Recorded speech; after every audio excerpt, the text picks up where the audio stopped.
দেবী পক্ষের সূচনা হতেই পুজোর উদ্বোধন শুরু করলেন রাজ্যের মুখ্যমন্ত্রী মমতা বন্দ্যোপাধ্যায়। বুধবার অন্যান্য জেলার পাশাপাশি পূর্ব মেদিনীপুর জেলার একাধিক পুজো উদ্বোধন করেন তিনি। ভার্চুয়ালিভাবে জেলার 15টি দুর্গাপুজোর উদ্বোধন করেন মুখ্যমন্ত্রী। বিকেল 5টা নাগাদ কলকাতা থেকে ভার্চুয়ালি উদ্বোধন হয় পূর্ব মেদিনীপুর জেলার পুজোগুলি। পূর্ব মেদিনীপুরের এই 15টি পুজো উদ্বোধনের তালিকার মধ্যে রয়েছে তমলুকের আদি ত্রাম্যলিপ্ত সার্বজনীন দুর্গোৎসব কমিটি, পটাশপুরের Tikrapara rainbow athletics club, Egra friend union club Chowringhee, central Durgotsav committee, Contai youth guild, হলদিয়ার আজাদ হিন্দ নগর উন্নয়ন সমিতি, বাসুদেবপুর ক্ষুদিরাম স্মৃতি সংঘ, পাঁশকুড়ার মেছুগ্রাম সমাজ শিক্ষা কেন্দ্র সার্বজনীন, খঞ্চি মিলন বিথি, চণ্ডীপুরের হাঁসচড়া সার্বজনীন। এদিন বিকেলের তমলুকের আদি সার্বজনীন দুর্গোৎসব কমিটির উদ্বোধনের মঞ্চে উপস্থিত ছিলেন পূর্ব মেদিনীপুর জেলার জেলা শাসক পূর্ণেন্দু কুমার মাঝি, জেলা পুলিশ সুপার সৌম্যদীপ ভট্টাচার্য সহ অন্যান্যরা। প্রত্যেক পুজোর সামনে বড় জায়ান্ট স্ক্রিনের ব্যবস্থা করা হয়, তারই মাধ্যমে উদ্বোধন করেন এদিন মুখ্যমন্ত্রী।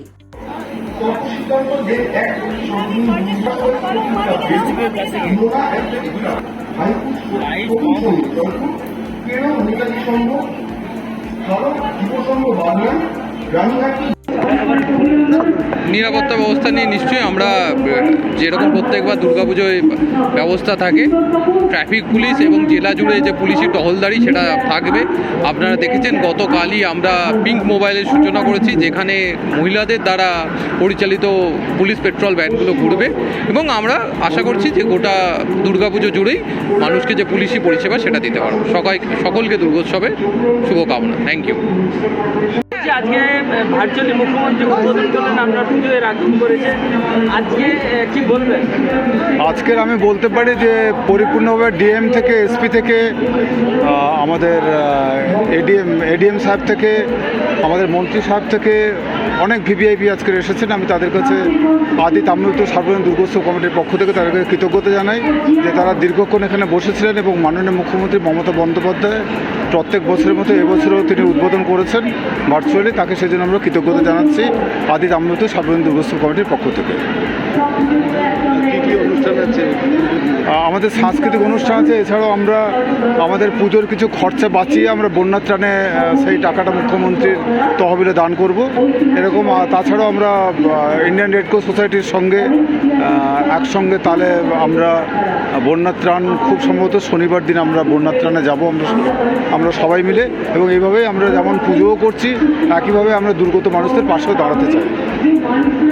তমলুক রাজ পরিবারের উদ্যোগে এই যে দুর্গাপুজো হচ্ছে বহু বছর ধরে, এটা এই এলাকার সমস্ত মানুষের কাছে গভীর আনন্দের বিষয়।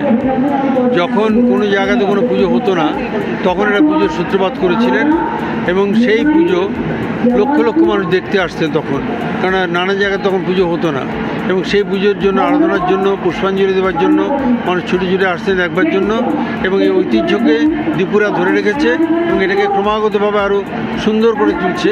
এটা আমাদের কাছে গভীর আনন্দের কথা এবং মায়ের কাছে আমাদের একটাই প্রার্থনা, মা যেন আমাদের মানুষ করে দেয়, আমাদের দুঃখ কষ্ট দূর করার জন্য আমাদের শক্তি দেন, আমরা যেন সবাই ভালো মানুষ হতে পারি। সবাইকে নমস্কার। আপনারা দেখছেন TV12 বাংলা।